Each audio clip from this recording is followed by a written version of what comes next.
Okay, hi, my name is Linda Harris, and welcome to the introduction to the Hoof Dissection Club, World Global Hoof Dissection Club that I'm starting, where I'm going to teach you, if you want to, learn how to do a dissection. I'm going to tell you why we need them to.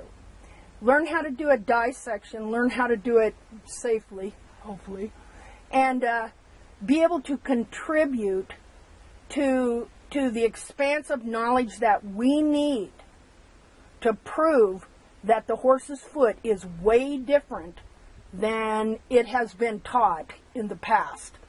I've been doing this for 15 years, researching the feet. I'm only a horse owner, people. I did this to save my own horse. My own horses, plural. Okay, I'm not going to go into all that. Most of the people that are going to take this dissection class already know the history. If you don't, and if you're having problems with your horse's feet, this is what the class you need to take, because by the time you're done with this class, now you don't have to do a dissection. But what I'm going to do in this class, I'm going to teach people how to dissect and evaluate and take pictures of the foot of the horse.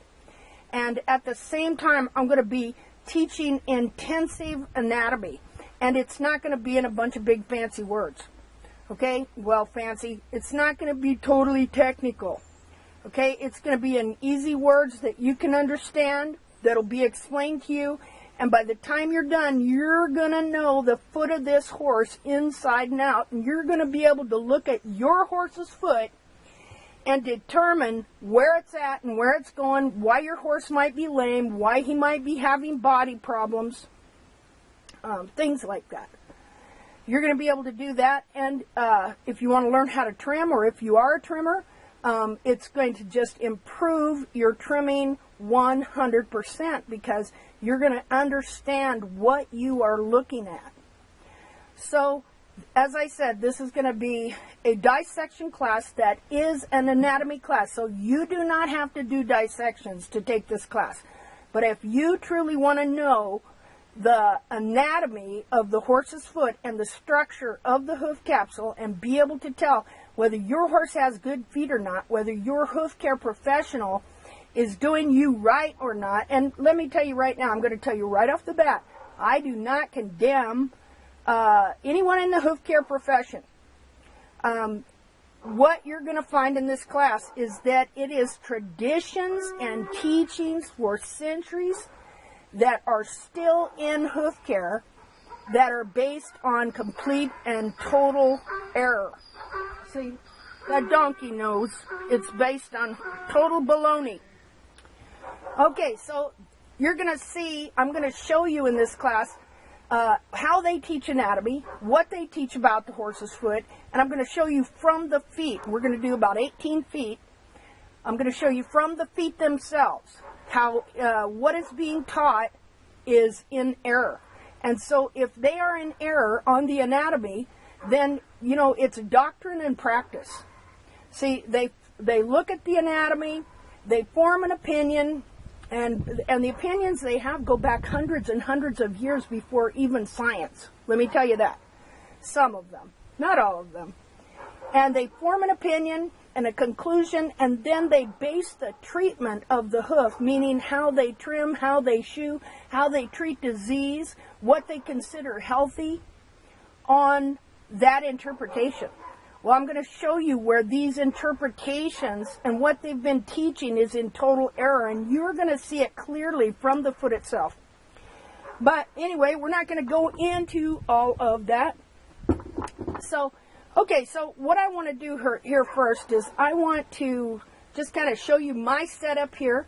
Now, what I want you to do, if you want to do dissections, we'll also talk about how you procure feet. But what I want you to do, if you'd like, is I want you to learn to do dissections, procure feet, learn to take pictures, and then add to the database that we are going to build on horses' feet all over the world. And then we can come to a consensus with a lot of people on what the true anatomy is. Because right now, I'll tell you what you have. You had a few people back in the medieval ages that came to determinations that were not correct, that then those teachings wound up being in farriery with the blacksmiths, then with the vet schools when that came up, and they have just traveled down through the centuries into our day and time. It would be similar as to when doctors did not wash their hands and women were dying of childbed fever all over the place. And there was a guy named Heinrich Schimmelweis, I think that was his name. Schimmelweis was his last name. I may be thinking of a different guy that studied Troy. Wait a minute. Okay, but anyway, it's historical.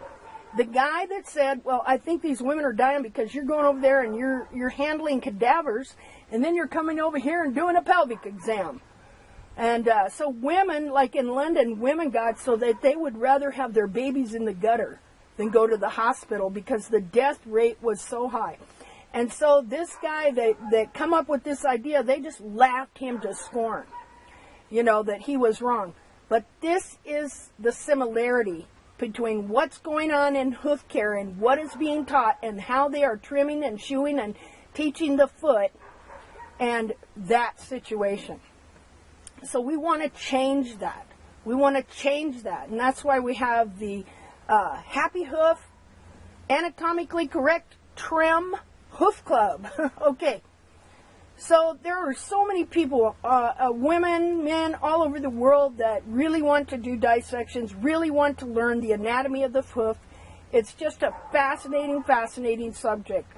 And by working together, we can overcome the errors that are currently in hoof care and help the horse and help horse owners help ourselves.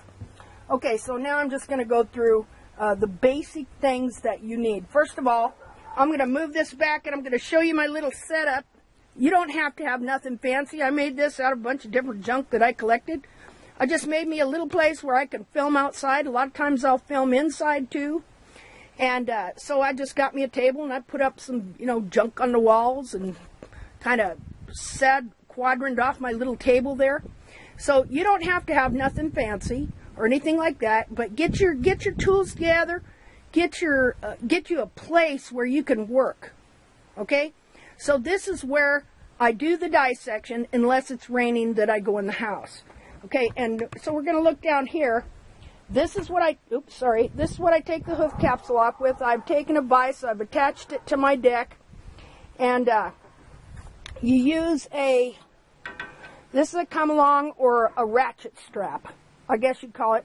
I took a grinder and I had to grind down the end of this so it was a little sharper there, see? Because that goes in the heel, and then your hoof goes in that thing down there. I'm not going to edit this either. I've had it with editing stuff. Okay, in the vise, the foot goes in the vise, and then you see this thing here. This thing here, it's just an old bed thing. Now, I have another friend of mine in Poland. Her husband made her a bar, welded some bars together so that she would have something to use like this, so that you can have this right over your vise. Because you hook that in the heel and you gently start pulling and get a heel off, and then you zip the whole capsule off. Okay, so let me put this back here. Okay, so let's go up here. Now, the first thing, when you get feet, you're going to want to clean them with the hoof pick and clean them out good. And then you're going to want to, what I do is I'll soak them for several hours in water. And then I'll get soap and a brush and I will scrub the heck out of them. Really, really, really clean them up. And also, when we take pictures of our horses' hooves for trimming, we also use a bucket and some water and clean our horses' hooves that way as well too when we take pictures. Now, so what I'll do is then I'll wrap the top with plastic so I can handle it. Now, if you want to, you can put a nice little piece of material over that so you don't see the bone. Okay? All right, so here's the things you're going to need. First of all, you're going to need a scalpel. You also might need, if you want to, I shaved the hair on these. Okay, I use clippers and shave the hair. So you might want to do that as well. In fact, I suggest it most of the time. And so anyway, you're going to need some of this plastic wrap here. That comes in real handy. You can get it at Home Depot. You stretch plastic wrap. And I would get myself a little saw like this. Get yourself some forceps so you can grab a hold of skin and things like that. You're going to want to get disposable, preferably disposable scalpels. And it's the kind with the round blade. Get yourself a hoof knife in case you want to take something off the sole or something. You're also going to want a sewing gauge. These are great for measuring hooves, I'm telling you. And you want a toothbrush so that if you want to work with the laminar or different things, you can use that. You'll know what that means when you do this. Anyway, and when you see me do this here. If you can, get a hoof gauge so that you know the angle of the dorsal wall, because you're going to want to take measurements of this hoof and pictures of this hoof before you ever cut into it. You want to have some markers. You're going to want to have, now when we do the tack mapping, we use a protractor. Why do we do that? We do that because we draw a line down the center, and then we use this by lining these two lines up with the center to make sure we get things straight. See? So we're not trimming crooked or beveling the toe crooked or anything like that. Okay, and you want this because, see, you're going to measure things. See, it's interesting, to see how long is this dorsal wall. You're always wondering how much sole you have, right? Okay, well, there's the dorsal wall, and it is just a little over 3.5 inches. And so what about the internal wall? What about the inner foot? There we go, look at that. Okay? Let's just raise it up. Now we know how much sole there was under that foot. You see there? Okay, so, and here's the deal. Let's measure this internal foot. They're all pretty close to that. Right there. About 2.5, a little over 2.5 inches. Okay. Okay, so we're going to put that back in here. Another thing you're going to want is you're going to want some rags. You're going to want antibacterial rags. You're definitely going to want gloves. These hooves are not real old and they're not rotten, so there is no danger in me handling them.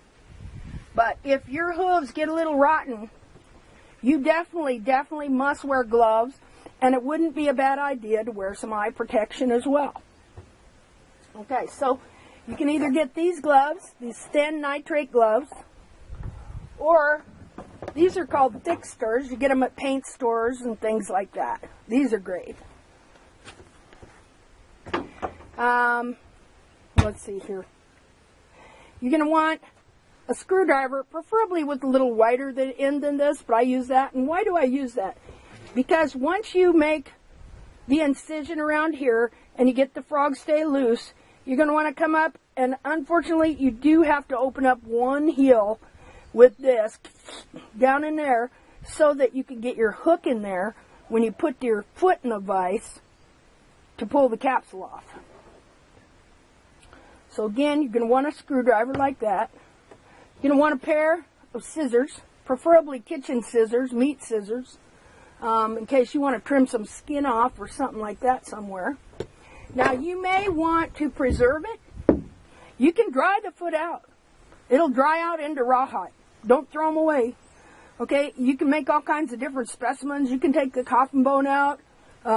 You can dry it out. You don't have to take everything off of it. You let it dry out, and the lamina will dry out really, really interesting. Okay, so I get these at Walmart, and this is what I preserve feet in. You can see that one right there.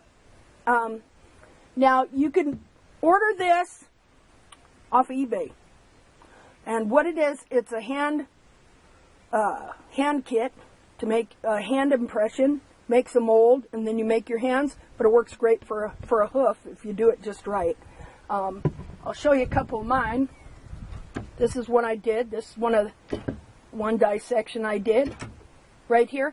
And the neat thing about it was, because I did this when the foot was fresh, years later I was still learning things from it. Pretty much learning about how the heels were being trimmed out of it. It was what I was learning, and the whole thing was being pulled under like that. I didn't know that at the time. Okay, here's another foot. This is a foot off my old mare that we had for many, many years, and she finally passed away, and I trimmed her for so long, I definitely wanted to see her feet. Or wait, no, this isn't her foot. This is another horse's foot. This is a back foot to that one. This is a back foot, and this is a front foot to the same horse. Now, this one I did a little different. I wanted to see, where did the coffin bone end? It ends right here. That's where they called it one gal called it the end of the Palmer process. I kept trying to figure out what she meant by that. So the coffin bone ends right here, right there. Okay, and you can see that the sole corium is very thick. And what I learned from this foot was that the coffin bone sets at an angle in the foot, but the foot sets flat. That's what I learned from this foot. And I have a lot of pictures of it. So you can see where the coffin bone ends and where the sole corium begins. See it? Let's see it right here. Coffin bone ends there, but the sole corium extends to here.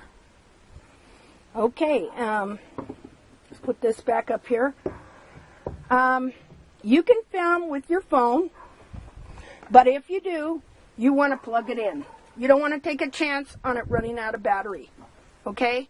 And so just get yourself a little tripod, kind of like that, and you can film with your phone. Let's see here. Now, I film with this HD Nikon camera, which, hey, I got that thing for 40 bucks at a garage sale. What a steal of a deal. You know, whatever you can get, whatever you can put together. It doesn't have to be all bells and whistles and bling. Okay, now another thing, you know, when I take pictures, okay, I've set me up a little thing here that I'm taking pictures with. Oh, here's another thing you need. Some sort of cutting board, plastic that you can set feet on. That you can set feet on like that. Okay? And now see, I've set me up a thing here, so I kind of have this rustic deal going here that I can take hoof pictures on, you know. But another way that we really want to take pictures is we want them taken on the whiteboard. Now, I'm going to take this off, and I'm going to move these two tripods, and I'm just going to show you how this setup works here. Okay, you take a piece of poster board. There we go. See how it's right there? And it's just one piece of poster board, and it's bent. You can even take two pieces if you need it. Okay. Just like that. Oh, hold on. Hold on. Sorry. Okay, and we do this. See there how that works? Then you can take a picture. All right. And when we take pictures, let's see. Well, that don't want to stay there. You want the front, you want the sides, the back. I mean, any and everything you can get, including, here we go. Then I'll lay it down like that. I'll come up here like I'm holding it and I'm looking down at the heels. And come up a little more, and eventually come all the way around here so that I can get a full sole shot like that. See there? Okay, so see how nice that makes pictures? Okay, now how much does poster board cost? Nothing. See, you don't need this, all this junk. You don't need none of this. You know, I don't care if you live in an apartment, all right? It don't matter. If you can get a vise and get somewhere to pull the hoof capsule off or something like that. And a lot of people are slicing and dicing, but I'm going to tell you something. If you slice and dice, but you don't understand that the horse has a foot inside there, then you're not going to understand or learn anything about these feet. See, the first foot I saw of a wild horse that was taken out of the capsule I saw then that that horse had a real foot on the inside. Let's see here.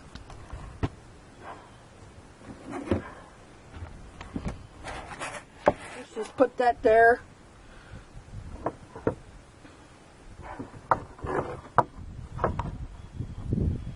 Okay. I'm going to take this other foot. Oh, well, this is the foot. Okay. Now, see, I've already removed the hoof capsule from this foot. Everything like that. And see how easy it comes out? Now, that is the whole foot of the horse. Right there. Okay? That's the same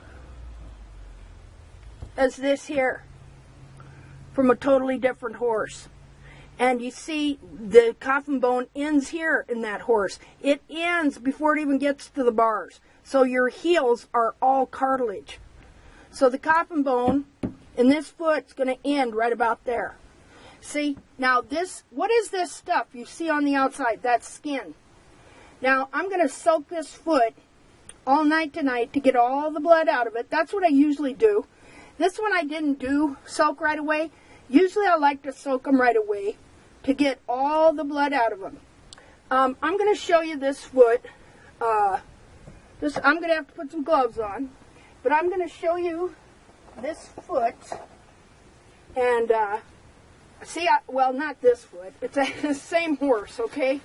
Same horse, back foot, that I dissected a few weeks ago and took the hoof capsule off.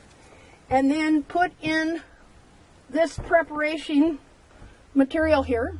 Let's look here. See there? Okay, this is the back foot off the same horse. Now I'm going to move this. Where am I going to move it to? Hold on here. We'll put you up there for now. We're going to move this out of the way. Again, you want to have yourself some little rags so you can clean up any little messes. Okay, so I'm going to take this foot out of here. Oh, another thing. Have yourself a small towel. Just a small rag of a towel. Because when you put the foot in the vise, you want to wrap this around the pastern so you don't damage it. Okay, so I'm going to take this foot out of here. Just a second. Now, see, right now, these scissors came in handy. Oops. Just a second here.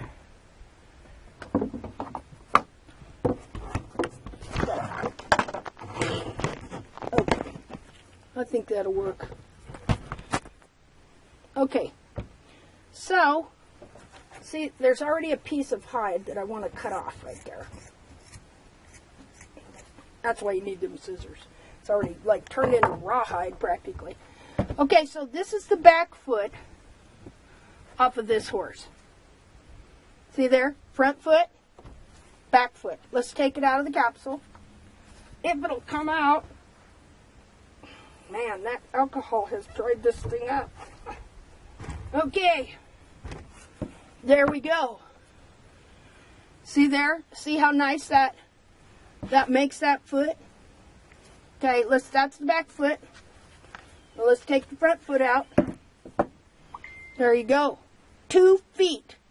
2 feet with, yes, they do have internal parts, but everything you see there is covered in skin, and the foot is one unit. And this capsule has to fit on these feet a specific way. Now, these feet were anatomically correct. The capsule size was correct. The heels had not been collapsed or pulled forward in any way, shape, or form. And so the horse had a lot of good support to the back of the foot here. See there? Now this foot, it's interesting because, boy, that, see, usually I use, for preserving feet, you want 70% alcohol and a tablespoon per quart of glycerin. This stuff right here. Okay, but I couldn't get any alcohol because of the whole COVID thing. They just buy it out at Walmart. And so I had to go to this other place and buy these gallons of hand sanitizer that had alcohol in them, but I didn't know that they also had peroxide in them. And so it was really kind of bleaching my feet here. But that's okay. So, anyway, you see, the horse has a foot. We need to know more about that. Why is that? Because one of the main errors in anatomy that is taught, and I will show you book after illustration after illustration, in every vet book, in every farrier book, there is that, well, I needed something to point with here. Hold on. Okay, this is this. See the lamina here? Here's your coronary band. Okay? And so the hoof wall grows down from here. It attaches here to the lamina. And it goes down from here right to here where it attaches to the sole right here. Not down here. It attaches to the sole right here. And if you look at these feet, you'll see that the sole corium actually lifts up over the outer part of the foot here. So we're going to go into that big time. And you're going to see that every single foot that I dissect, you're going to see that the lamina ends before it gets to the very bottom of the foot, and that the sole corium starts up here, and what it produces is a convex ridge of sole that grows around the whole perimeter of the foot. You know, they're always saying, oh, concavity, concavity. Well, the sole is not concave. The sole is crescentric. It grows a convex ridge of sole around its perimeter, right here, okay? And then it only gets concave when it gets to about here. Then it goes concave. Now, crescentric means something that partakes of both convex and concave qualities. So again, the sole starts growing up on the outer lip here, and it produces a convex ridge of sole, like that. And then it only gets concave about here. But because of the way it grows and different things like that, it can even look flat, depending. If you got, see, this horse has great sole. She's got at least an inch of sole, of live sole. And then the concave part of her foot here is also just filled up with sole. So it looks flat, but in truth, the way it grows and its true form is not flat at all. Okay.